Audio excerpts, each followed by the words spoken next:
Hi, I'm Ammaarah, as Sergey just introduced. Today, oh God, I can't see anything. Today we're going to be doing a Crazy Eights workshop, and just before I start, I thought I might give some context, and for anyone that's following at home, you will need a pen and a paper. So Crazy Eights is something that I use quite a lot in design sprints, and we use it as a way to kind of generate ideas in a fun, quick, iterative style.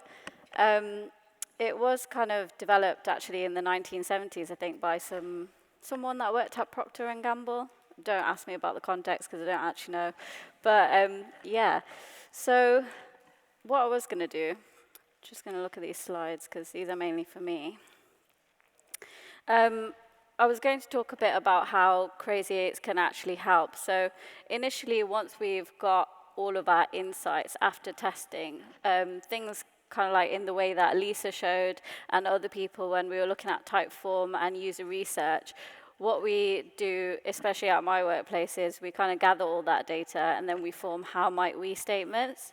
How might we statements then help us frame what we exactly want to get out of this journey of ideation afterwards. So for this exercise, what I will say is that we're going to imagine that we're in or part of a large fashion house for this example. And what we've done is we've launched an online store and we've been doing really well. However, we've been getting kind of user drop-offs once people add things to the basket or people are returning items in quite large amounts. So for our problem, I would say, is that users find it difficult to tell if the item they're buying online will suit them or not. And this is what we gathered from, speaking to our customers and also seeing those data insights. The how might we and how we frame that problem then goes on to how might we make the experience while shopping online more meaningful to the user so that they make the correct purchases and return less? As you can see, that kind of then goes back to what I was saying about the problem. So we don't want people to buy something and return something really quickly, because I'm really guilty of that. I buy so much stuff on ASOS and then we'll return it the next day. So we want people to actually keep what they're purchasing from us in this example. So when we think about Crazy Eights, what I'm going to say to you is if you could grab your pieces of paper, fold it as many times as you have personalities. So for me, that's 8 times. So I'd kind of go like this. Watch, I'm going to forget how to fold this now. You can even draw a grid if that's easier for you, because obviously you guys are sat down in awkward positions. And at this stage as well, when we're ideating, we don't really want to worry about any kind of technicalities, and we just want to keep it quite easy and quite loose and quite free. But I think it would be really fun for everyone to participate, and then afterwards I might actually bring some of you up on here to kind of talk about your ideas if you're willing. If not, it's fine, I'll just talk about my top 3.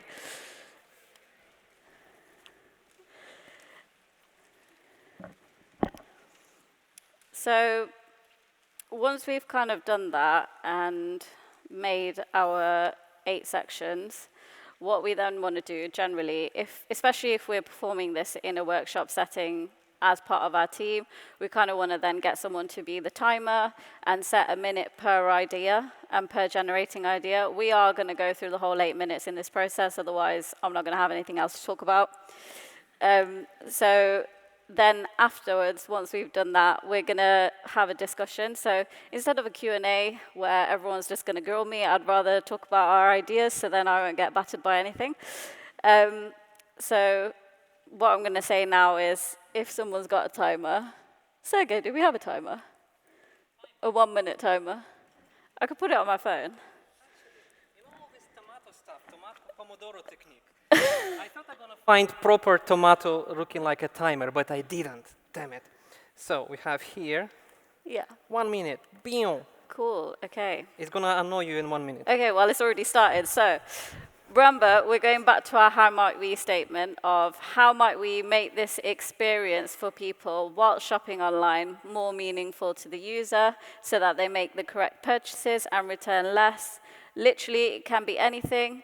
Just features, a functionality, a word, anything that comes into your head that might help you while you're shopping. I'm going to stop this, actually. Okay, I'm going to start it again. So is everyone okay with that? Sorry, just nods your head if you are at the front. Yeah, cool. All right, I'm going to start the minute now. 1, 2, 3, go. Ooh. Okay.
Oh, I've gone over a minute.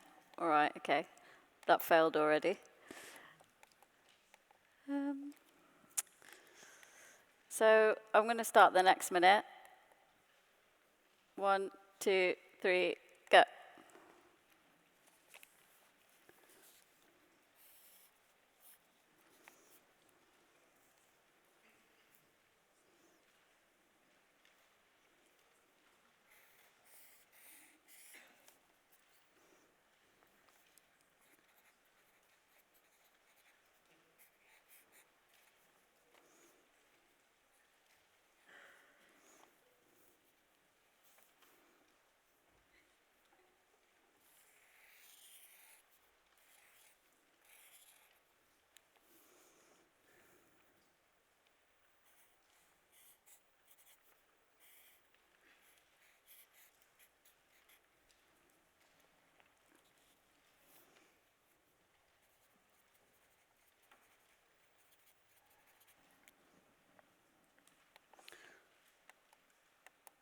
Minute's over again.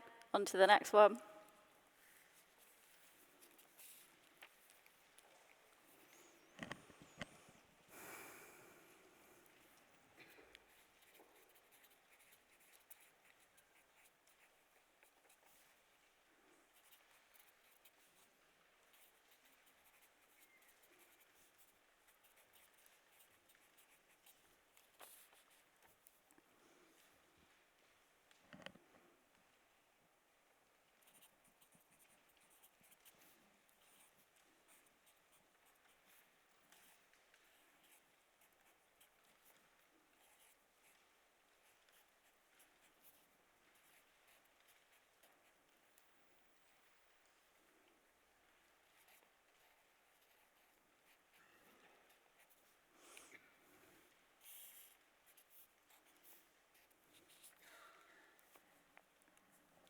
On to the next minute. This is going really quickly. And I don't know if I've got any good ideas, so.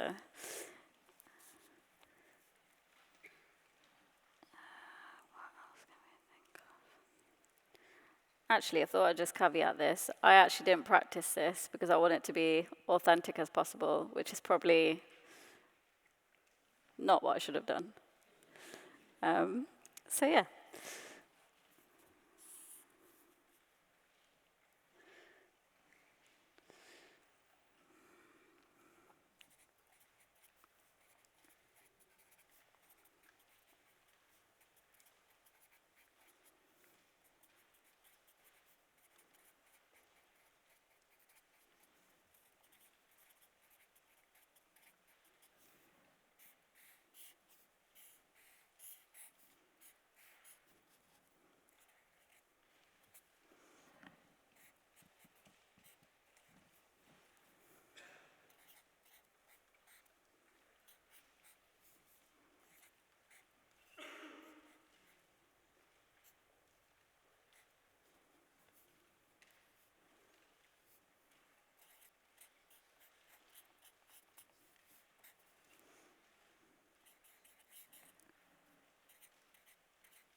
think we're coming up to the next one.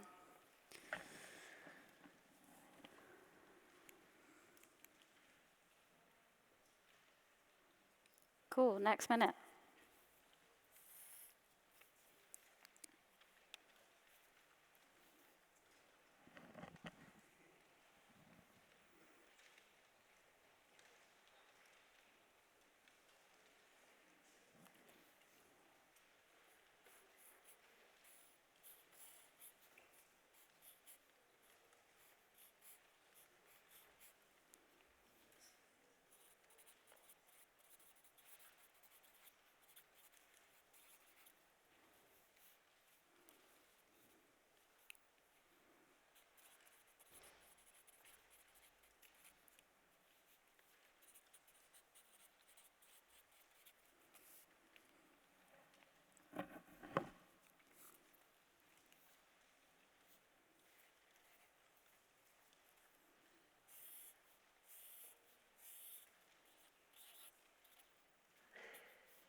Next minute.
Two more minutes to go.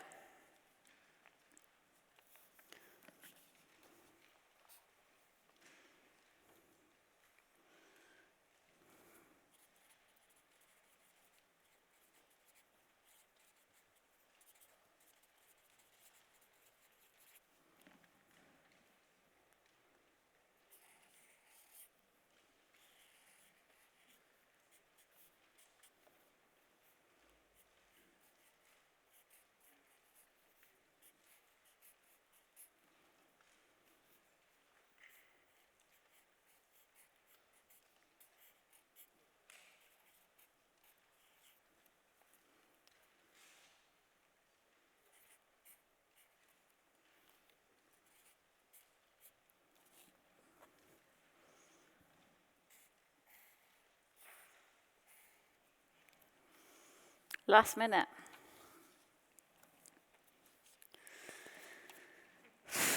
Now I've totally run out of ideas.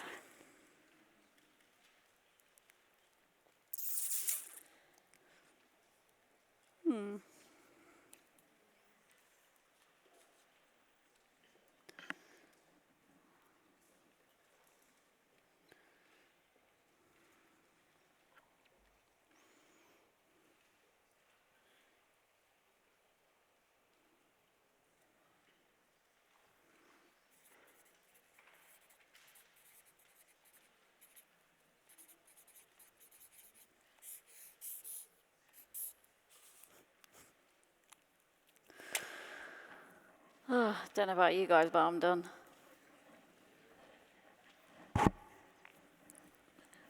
Minute's not over yet, though. You've got like 4 seconds. Right, start. Okay, cool. So normally, I don't know how that was for everybody, by the way. It was quite pressurizing, and you could probably see it. Oh, God, you can. You can see everything. Right. Yes, I'm a designer, but that doesn't mean that I'm good at drawing. That's all I'm saying. So these things are designed to be kind of like pressurizing, but they're also designed to get the kind of like the wildest, wackiest ideas out of you. And I'm sure many of you guys have done this before as well. So normally, especially in the workshops that we do kind of at the RHS, I would go around the room and we would talk about all of our ideas individually, and then we'd maybe do some dot voting afterwards. However, today we kind of don't have the time or the facilities for that. So what I'm going to do is I'm just going to talk to you about 3 of my top ideas, and then I might pick a couple of you out if you want to come out and read one of your top ideas as well out and explain it to everybody. So for me, the first thing that I thought about when I go online to shop, and I thought, what would I like as a user? Because I really try to kind of get into that headspace. And I thought, we've come a long way with the sort of experiences of being able to, like, virtual reality and putting your clothes on yourself online. So that's the kind of experience that I was looking at over here.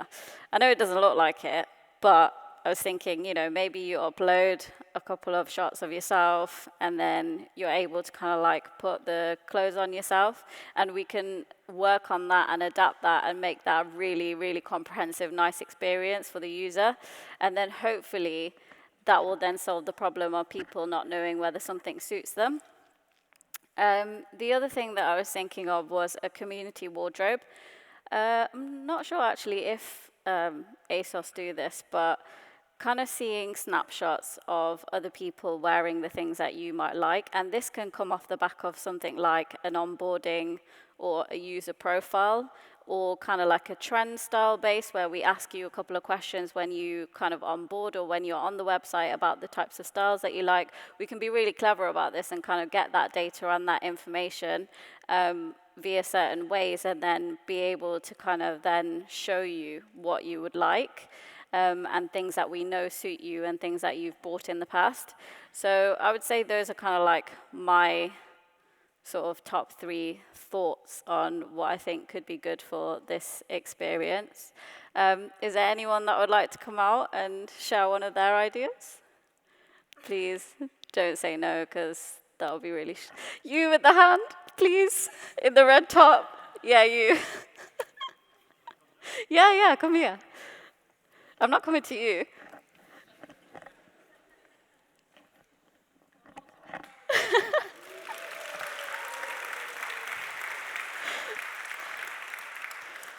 First of all, thank you so much, because you were literally the only person.